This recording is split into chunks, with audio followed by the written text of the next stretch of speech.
Welcome to the Impatient Entrepreneur Podcast, a show where we hear from entrepreneurs and business owners who are chomping at the bit to make their mark on the world. I'm your host, Lauren Quidar-Cockrell. Now, let's hurry up and get to the good stuff. Hello, friends. Welcome back. We have a special treat. Matthieu Mehuys is joining us from Belgium. It is late in the evening, this beautiful May day in 2025, and he is so kind to stay up late to chat with me about his business.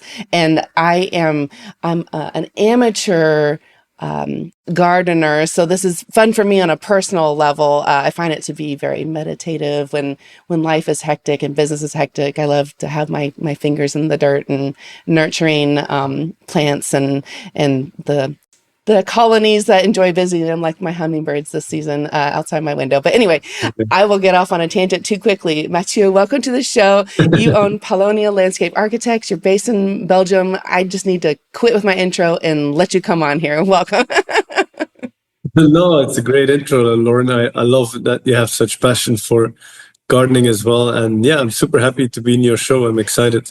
I'm very impatient, honestly. Yes. So you're already answering the first. Must hear that joke a lot, I guess.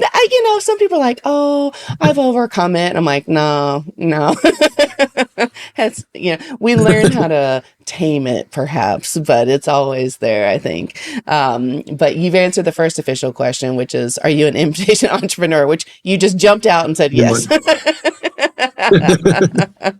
Very much. So tell us about yourself. Tell us about your what is it that your business does? And we do have some international listeners, but this is an American-based podcast. So so how do you serve? And so tell us a little bit about how you serve folks who are not in Belgium with you or in the European continent. So.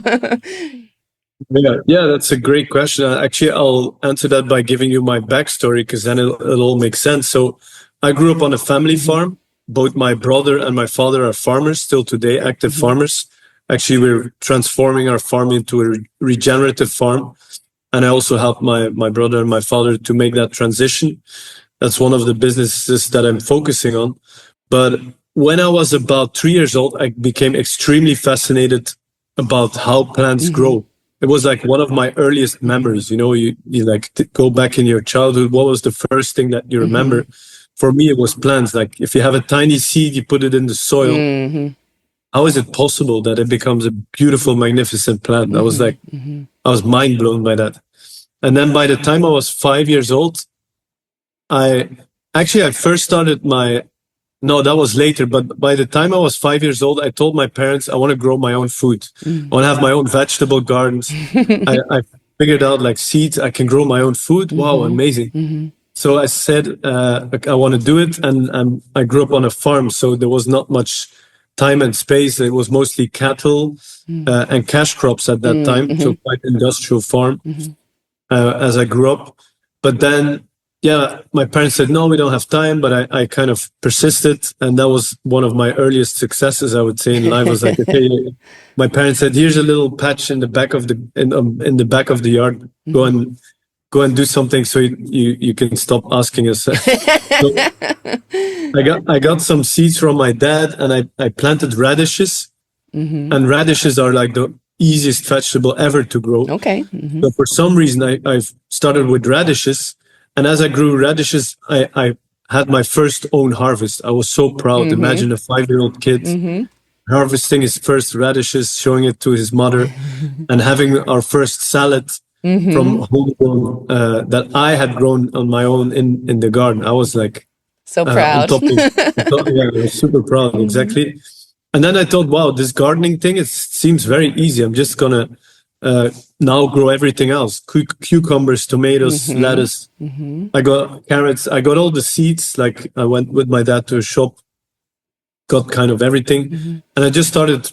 Somehow, I had no clue about gardening, and my parents had both their own businesses, very busy, so they couldn't like really help me. But so I just started seeding my whole garden with seeds everywhere. And then I came back a couple of weeks later thinking like, oh, this gardening thing is so easy, it's going to be full of luck.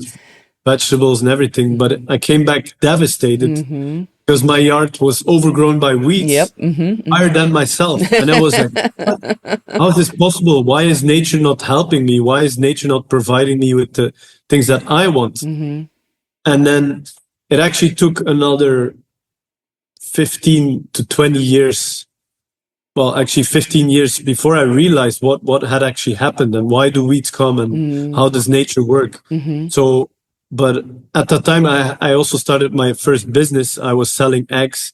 I had 20 chicken and I would take care of them every day. I would feed them. I would harvest the eggs, clean the eggs, and I would sell them to friends of my parents. And I was counting my first money. I loved it. It was one of the coolest things ever. Yeah. Actually, by the time I was 12 years old, I had saved up 2,000 euros, which is kind of $1. Yeah. And then I had an uncle who was an entrepreneur as well, and I decided to buy stocks of his company. I was like 12 years old. I don't know where I got it.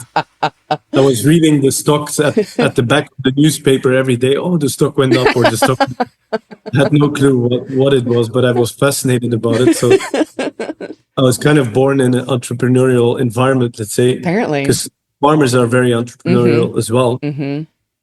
So, but then I went on, life continued. I studied, I did my degree, and then I studied a bachelor's in garden design because I wanted to learn something practical, and I was going back to my childhood roots.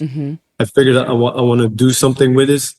I did a bachelor in Belgium. I did a master degree in Germany, in Munich.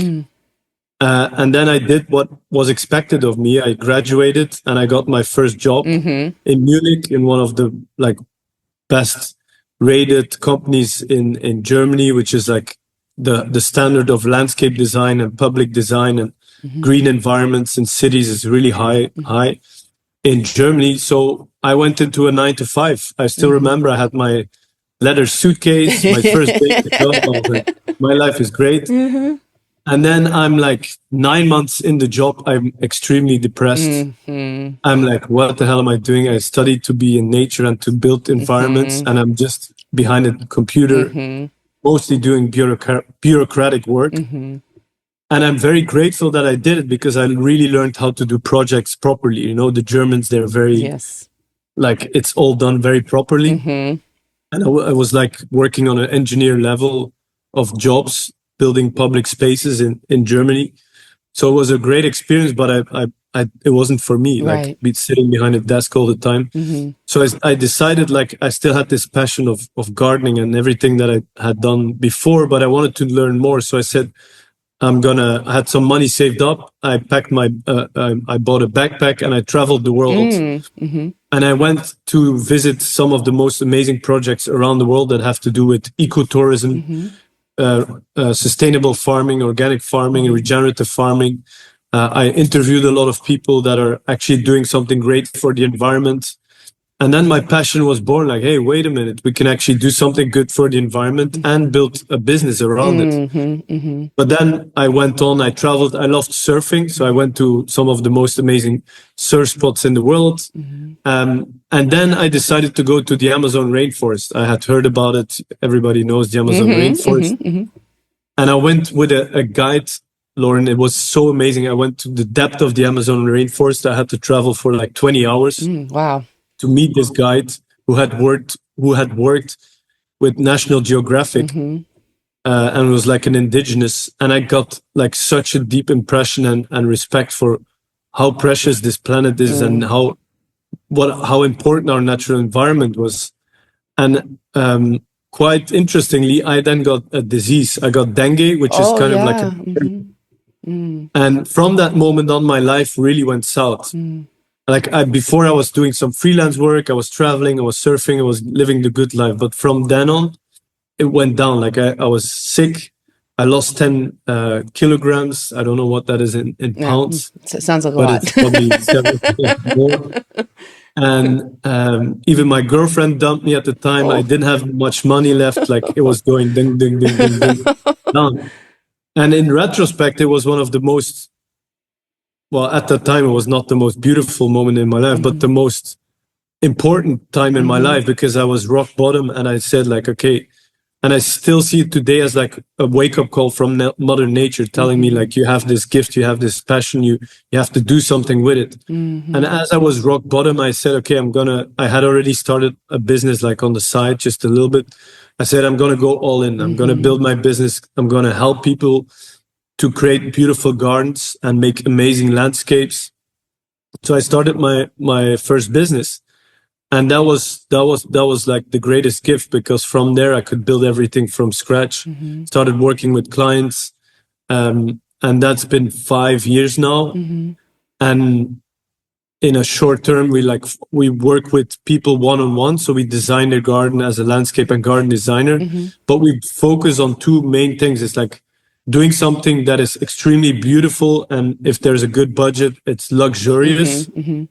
But at the same time, it's also lush and abundant and beautiful and low in maintenance. Like, people think you either have to have a low maintenance garden that looks ugly or very boring, or if you want to have like a beautiful, luxurious garden, that has to be extremely expensive and you have to do a lot of maintenance. So we brought it together because there is a way.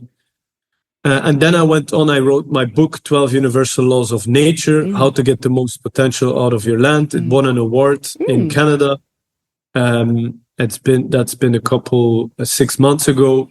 And now I have clients in 4 continents, teaching people how to design their own garden. I also have a masterclass that I developed to teach people, no matter where you are in the world, you can follow my course.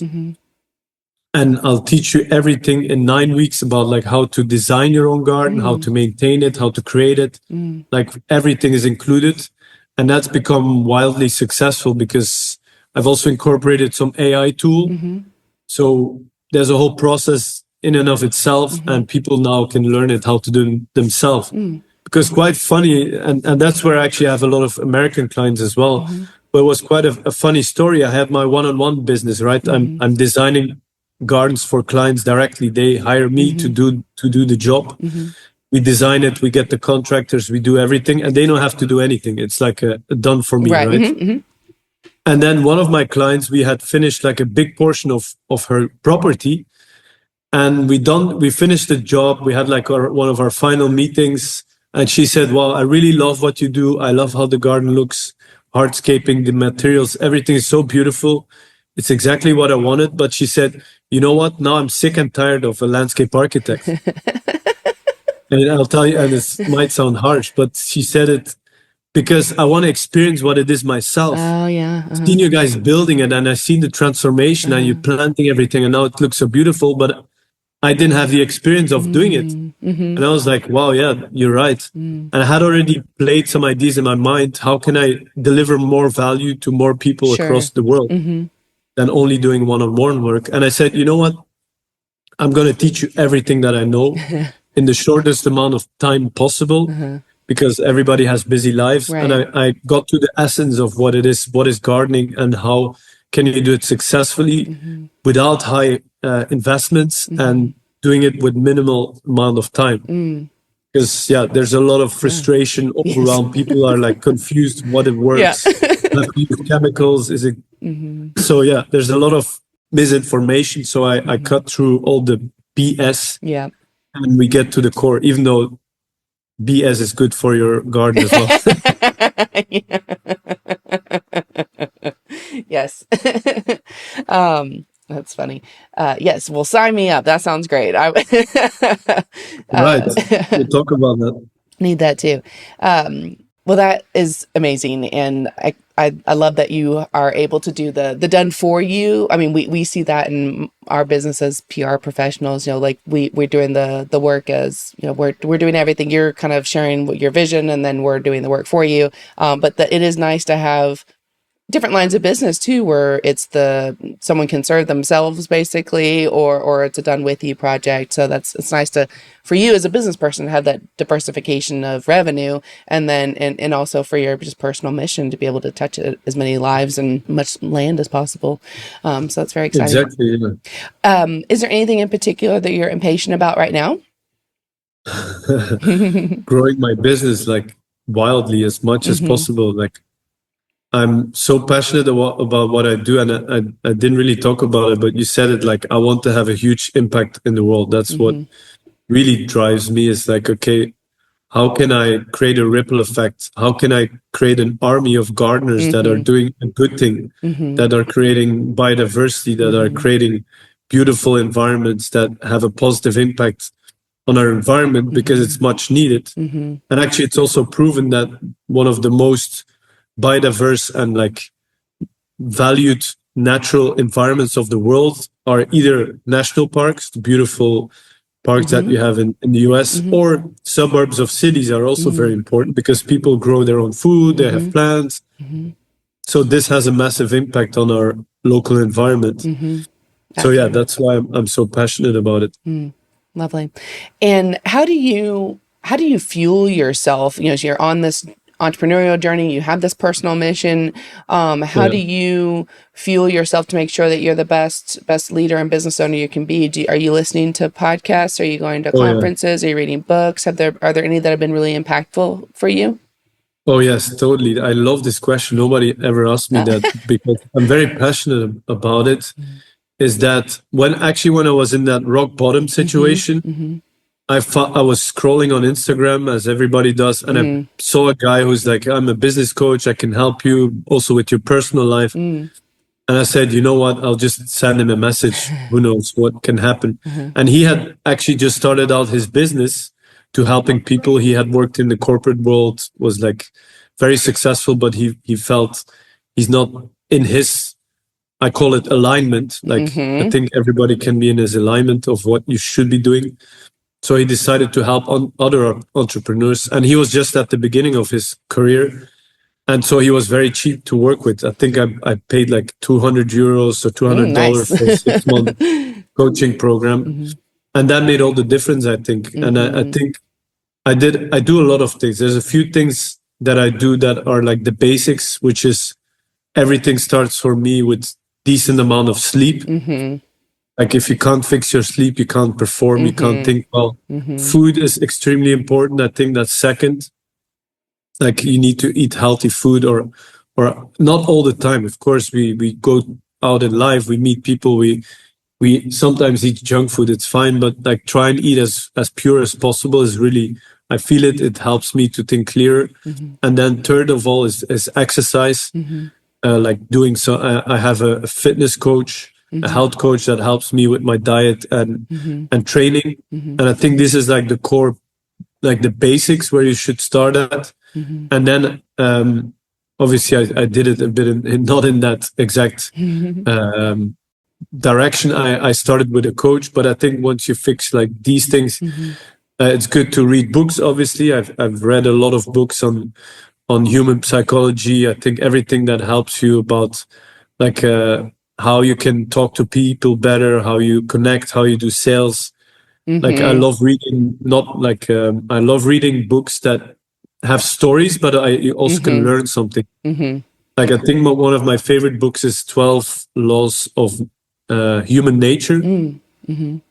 Okay, I'm not familiar with that one. From Robert Greene. I highly recommend reading the book. Write it down. It's a really good book, because he's going through like historical figures and how they became so influential, and could be business people or politicians, and so you can learn a lot.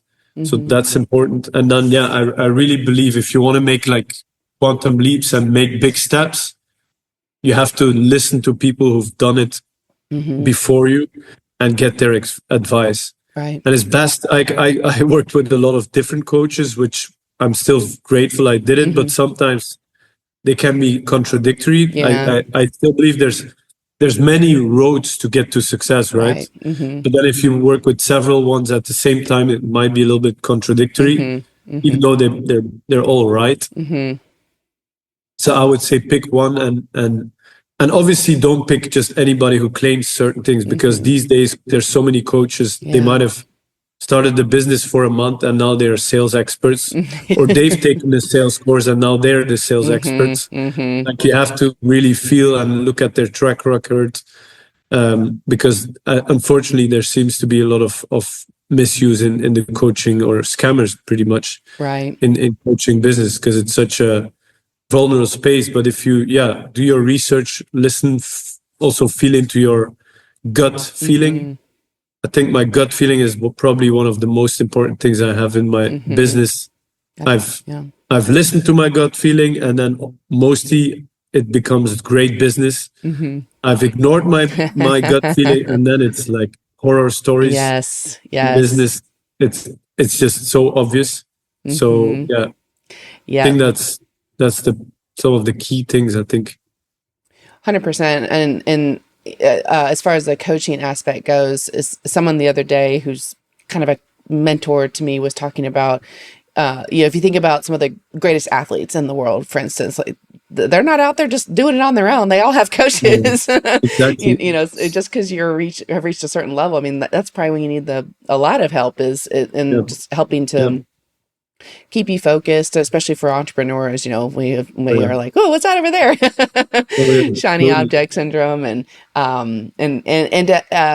for me in particular was learning how to trust my gut. Even though it was screaming at me, it was always like, oh well, I don't know if I'm right, or second guessing myself, and same. It was always, if anytime I went against my instincts, it has blown up in my face for sure.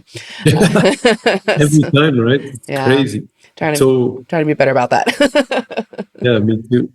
It's not easy though, because when you have the gut feeling that tells you to do one thing, objectively it doesn't make any sense. So there's more arguments not to do that thing. Right. But then if you do, there's like you open a door with so much new opportunities, and like, oh my God, crazy. Right. Yeah, just trusting yourself, trusting that things are going to work out how they're supposed to. Yeah. So you've sort of scooped the question as far as the worst thing that's happened to you that turned out to be one of the best things. Is there anything else you want to add to that? You teed it up beautifully. It's like you were at this low point, but it ended up putting you on the right path. Was there anything were you just like, okay, I can't sink any lower, so I might as well go for it now? I mean, what was that thought process for you? Yeah, I think I was like kind of sick and tired of being in that, probably like a victim mode or something, like, oh, everything's bad. And then shifting into like, okay, I have a roof over my head. I have a nice family that even supports me. I like, what do I already have? And then probably going through some traumas as well. I think like things that happened in the past. Like I grew up, I love my parents. I really like them. But when I was a child, they had their struggles in starting their own business in a farm, which is like one of the most toughest businesses ever. Like I have such deep respect for farmers. Like even to your listeners, if you ever meet a farmer, thank them for, even if they're not doing the right thing, there's a lot of wrong things happening farming, they're still doing like the best they can. Oh yes. So thanking a farmer is important, and it can change their day, because there's actually massive suicide also in farmers. I think it's one of the highest rates of suicide because they're pushed in a lot of directions. But anyways, I think I grew up in that environment, like, oh, money doesn't grow on trees, and you have to work really hard for your money, and you have to, if you want to earn a lot of money, you kind of have to do it, or only people that are kind of a little bit evil, they have a lot of money, or people that did some illegal stuff, those are the ones that are rich. Like these are all things. Yes. You like lots of baggage related to money. Yeah. Yeah. And then I had to work through that. And I'm still working through that. Honestly, it's not, it's a work in progress. Yeah. Sure. Yeah. That's common. Money is so tender and has so, everybody has baggage around money, whether it's like you're saying, if you have money, that must mean you're naughty. You've gotten it a bad way, or the opposite, where it's like money is everything, and we must pursue it at all costs. I mean, it's, there's a lot of distance in between those two, and lots of dialogue. Yes. But yeah, I like to add actually what I figured out now is that money is not bad or good. It's not positive or negative. It's actually neutral. Money in and of itself has no charge, or it's just a means to an end. It's just a tool, pretty much. Right. Right. Yeah. It's great things in the world. It's weird when you start to investigate what money really is. Well, you think about it, particularly now, when we are, some people still use cash, but we're mostly a cashless society. And, Oh, yeah. I'm moving money in bank accounts. I'm like, what is money? It's digital like now. Like right? what is it? Not What? It's so strange. It's this concept, it's a construct. Yeah. But here we are. But at the same time, I think it's one of the best innovations that humanity has ever invented. Mm-hmm. Because without that system, like, let's say you wanted to have a garden design from me, Mm-hmm. And you are a potato grower, then I would come to you and say, like, okay, how many tons of potatoes Right. can you give me? Yes. Yeah. And then I'll design your garden. Mm-hmm. And then it'll be like, can you ship them to Belgium? No, I don't know. Because I have local potatoes. Like, it would just be like impossible, right? It's just a very innovative tool to make things happen across the world. And obviously it's been used for good things and bad things. Right. Mm-hmm. And that's a good argument that money in and of itself is not bad or good. Mm-hmm. Yeah, exactly. And then as you've built your business, has there anything it's felt like you're like, oh my gosh, I can't believe this happened. I don't know if I'm going to keep being able to have my business, but it also turned out to be one of the best things that could happen as you were creating your business? Oh, many times. Honestly, it still happens all the time. Sure. Like moments where I think like, okay, this is it. Yeah. It's been a great time, but Here we go. Here we go again. Like, yeah, I'm going through a lot of cycles of that because I also feel that I'm so impatient, honestly, that my goal is to reach as many people as possible in the shortest amount of time. So every dime that I earn, I'm currently reinvesting it pretty much immediately in whoever can help me to reach more people. That's like, I'm continuously doing that, which I'm quite proud of that I did it, but it's also quite risky, to be honest. Like, I feel like now I'm in 5 years in the business, I have to make a little bit more of a buffer for these extreme situations because it's too stressful. Right. And it's starting to be with obviously bigger numbers, so right. I would be a little bit more careful there. More money, more problems. I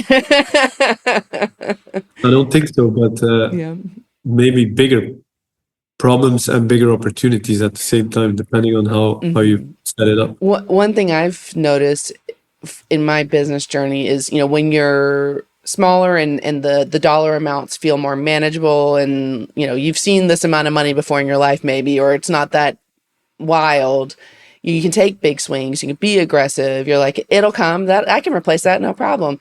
But as the team grows, as the top line revenue grows and the clients grow, you start playing more defensively. Sorry, I interrupted you there, but I was thinking like the same. Yeah, when you have a team, when you're on your own, you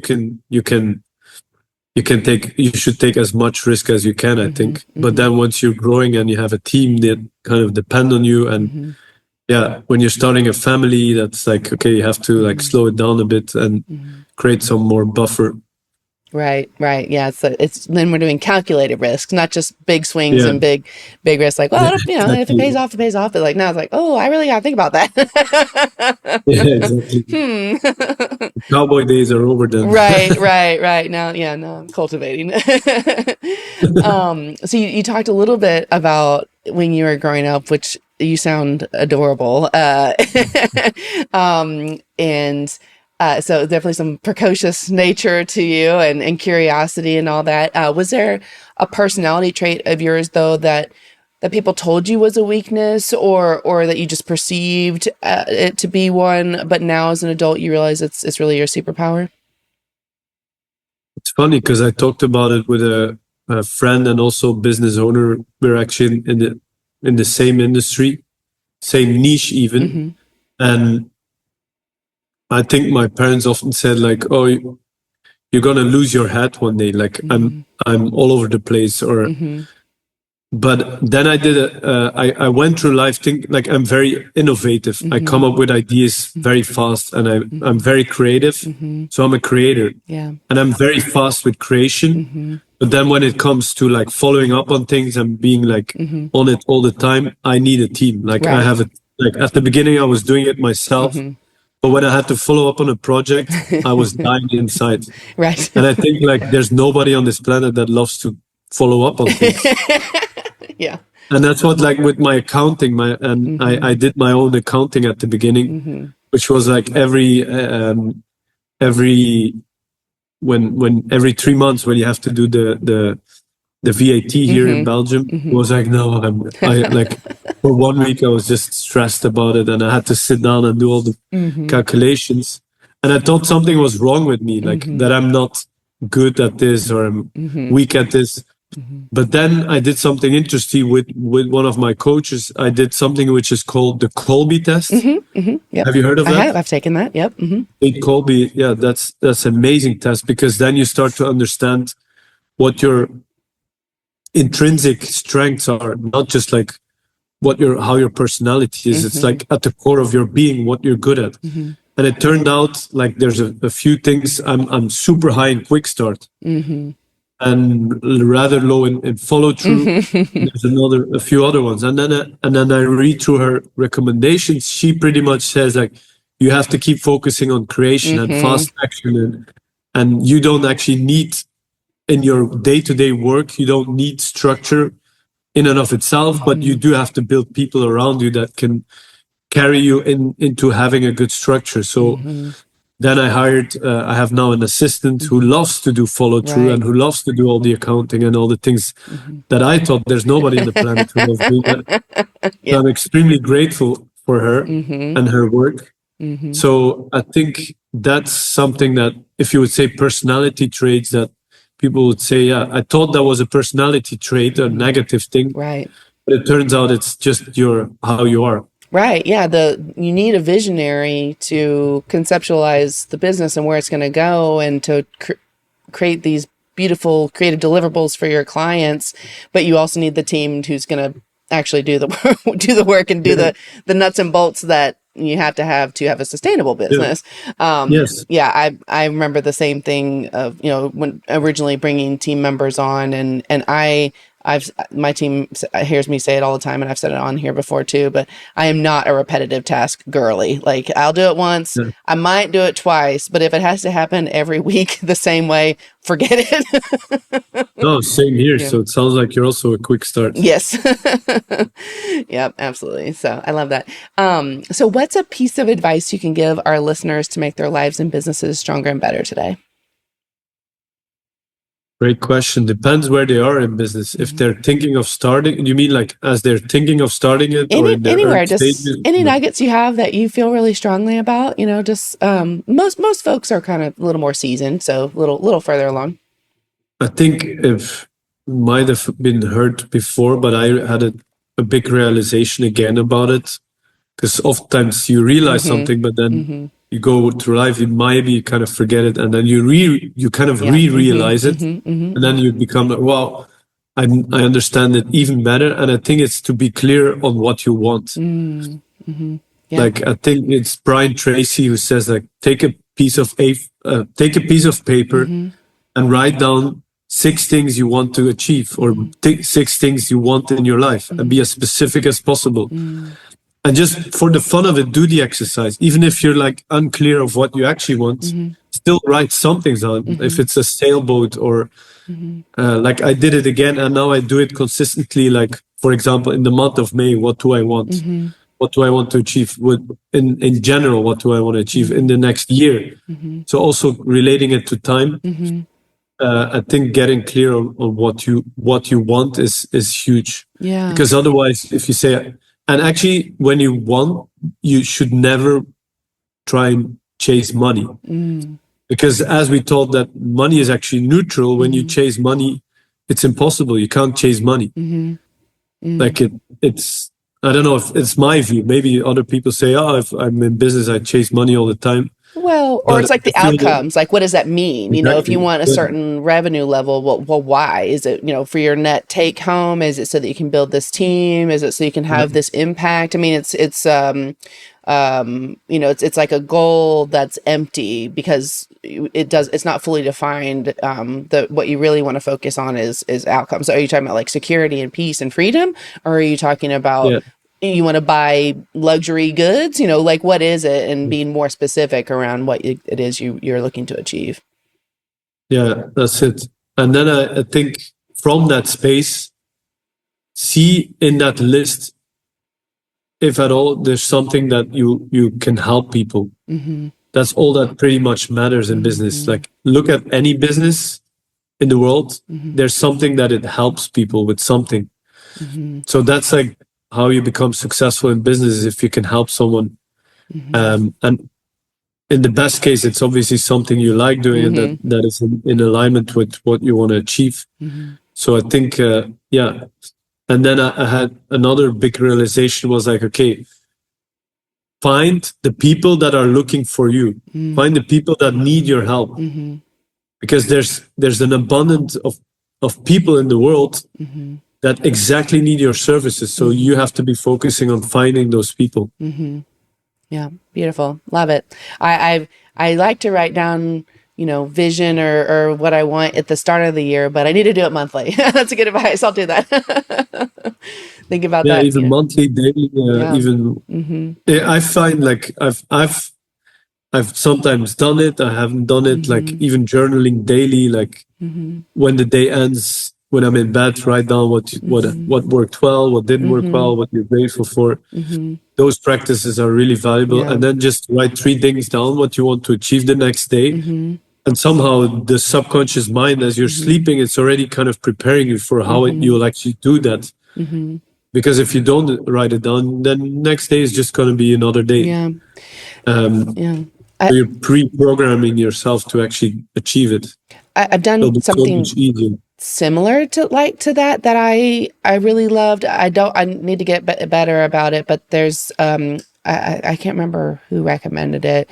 As I was pretty sure it was an author, but it was each evening write down 3 wins from today and then 3 wins for tomorrow. So it's like you're doing like like say you have a tough conversation with tomorrow with a client or a spouse or a child or something like that, and you're already saying like how it's gonna how you're gonna win tomorrow. Like, I'm gonna Yeah. handle this conversation with grace and compassion and self-love too, or something like that. And that has been very helpful to me, especially in spicier seasons of life. Yeah. So But then the trick is, even when life gets better, is to not stop doing yeah, it. that's And my problem. I'm the same. Like I'm the same. I'm like the guy telling you, oh, you should just always journal and you Yeah. should always write down your goals. Mm-hmm. It's actually easier when things are tough. Then Yeah. you're like, oh, yeah, I'm gonna get back to it because it worked. Yeah. But if you can keep doing it when life is good and life is great, then you're actually gonna make huge leaps. Yes. All right, fine. I'll do it. Matthieu said so. All right, friend. Where can people find you, find your business, find your podcast, find you on social? Tell us the places, and we'll put it in the show notes too.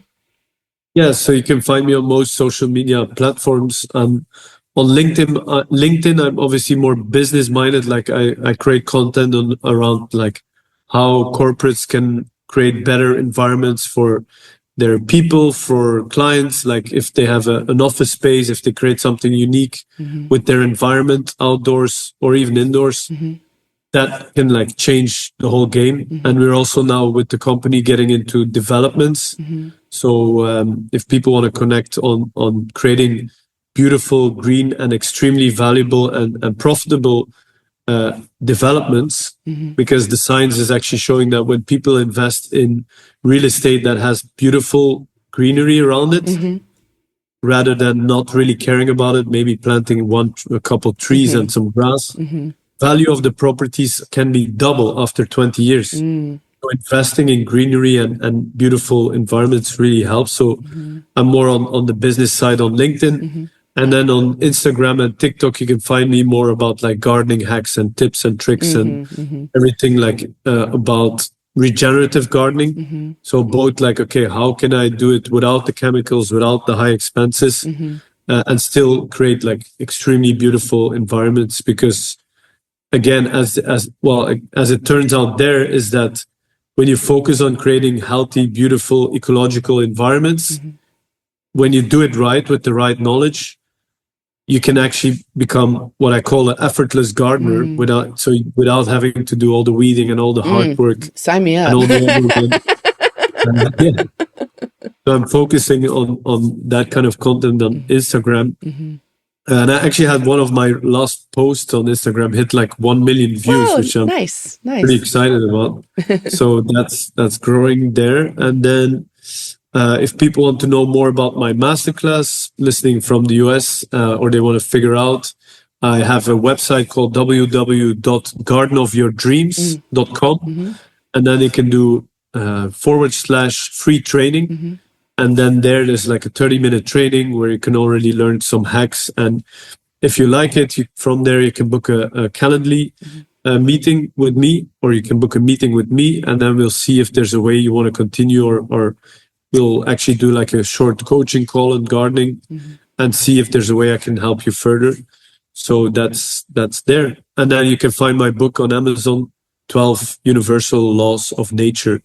And on the book website 12lawsofnature.com, you can find some bonuses and some cool content around the book. Awesome. Well, we'll make sure that's all in the show notes in case you're driving along the road while you're listening. Thank you so much, Matthieu. It's been a pleasure. Thank you, Lauren, for having me. That was a lot of fun. Thanks for listening to The Impatient Entrepreneur. Love the podcast? Be sure to share it with a friend or colleague and give us a 5-star review. You can also chat with us on Instagram or Facebook at The Impatient Entrepreneur Pod. Want to star on a feature episode? Head over to theimpatiententrepreneur.com to inquire. Thank you to the team at Quidar & Co. for believing in me and bringing this podcast to life. And thank you to Carson Childers for mixing and editing this episode. I can't wait to see you next time.